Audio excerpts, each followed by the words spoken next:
During training, there was a drill, specifically designed to break spirits and test sanity. All right, maggots. Today's challenge? Dig a 1-meter hole with a spoon.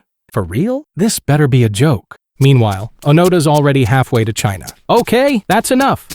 Stop.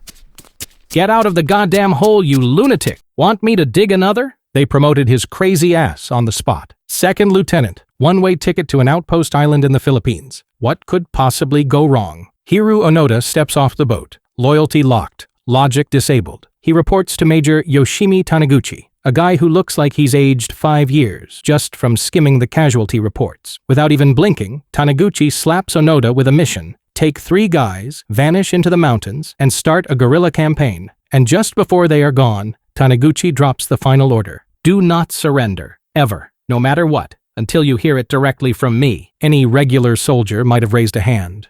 Sir? Define ever? But Onoda, nah. This man downloaded that command straight into his DNA. So off they go into the jungle. 4 men, 4 rifles, 1 bag of rations, and loyal enough to star in a Netflix doc, Jungle Cult. August 1945. Boom boom. Japan gets nuked twice and finally waves the white flag. Major Taniguchi, he packs up, punches out, and vanishes like common sense in a YouTube comment section. But, oops, tiny problem. He forgets one itty-bitty jungle-crawling spoon-digging maniac. Second Lieutenant Hiroo, I don't know what surrender means, Onoda. No letter, no signal, no follow-up. Just peace out and hope the guy will just figure it out. But Onoda doesn't figure it out. Hell, not even close. He stays put. Because when you're that loyal, logic ain't in your vocabulary. Months turn into years. They live off bananas, coconuts, and whatever rice they could steal from poor villagers. They torch food stores, burn huts, and occasionally open fire on civilians, because in their heads, it's still 1945, and they're the last line of defense against the Allies. Spoiler, they're not. They're just 4 delusional dudes playing war in a tropical fever dream. And just to let their imaginary comrades know they're still alive, they burn stolen rice, huge, flaming piles of it, because, according to the Gospel of Onoda,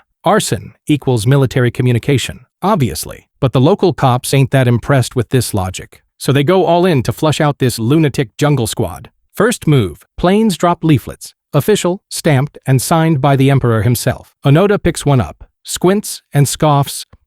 Obvious Allied bullshit. Because clearly, the enemy forged the Emperor's handwriting and got real good at kanji overnight. Next move, loudspeakers. Messages from former comrades bounce off the trees. Onoda, the war is over. You are not Rambo. Just come home. Nice try. Psychological warfare. My brain's got firewall protection. Then they go full Hallmark. Photos of family holding up "Please come home" signs. Dated, smiling, begging. The whole tearjerker special package. Yeah, right. Like my mom would ever smile in a photo. Sloppy work, agents. Meanwhile, the years keep rolling, and the squad keeps shrinking. Some surrender, some catch a bullet. Until it's just Onoda, alone. Because when your loyalty outlasts reality itself, you don't quit. You wait. For orders. Even if it takes 29 goddamn years. Just when you thought the jungle fever couldn't get any weirder, bam, enter the wild card. Norio Suzuki, college dropout, part-time lunatic, and full-time hippie with a bucket list that went, find Lieutenant Onoda, find a panda, find the abominable snowman, in that exact order. I'm not making this up. Google it. Most folks take a gap year to find themselves. Suzuki took his to hunt cryptids and war ghosts with PTSD. So there he is, stumbling through the jungle like a discount Indiana Jones.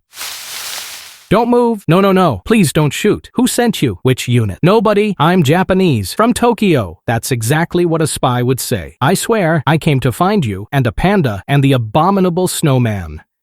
Man, I thought I had issues. And just like that, they clicked. One man stuck in 1945. One man weird enough to think that was perfectly normal. Hey man, the war's really over. You can come home now. Nope, not without official orders. Unfreaking believable. Suzuki returns to Japan looking like he just interviewed Bigfoot and scored an exclusive podcast deal. He marches up to the authorities like, found your guy, still at war, still waiting for orders like it's 1944.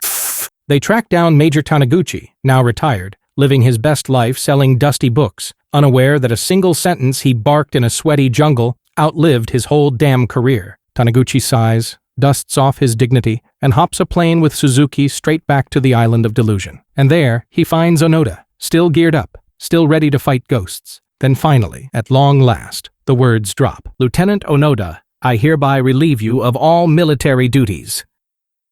I can't believe I flew coach for this bullshit. And just like that, it's over. Onoda surrenders, calm, dignified. He hands over a rusted dagger, a still functional Type 99 rifle, 500 rounds of ammo, and several grenades. Honestly, if he'd whipped out a tank or a time capsule, the crowd would have just nodded and gone, yeah, that tracks. The war ended for the world in 1945. For Onoda, it ended when he heard orders. Thanks for sticking through this madness. I hope to see you again.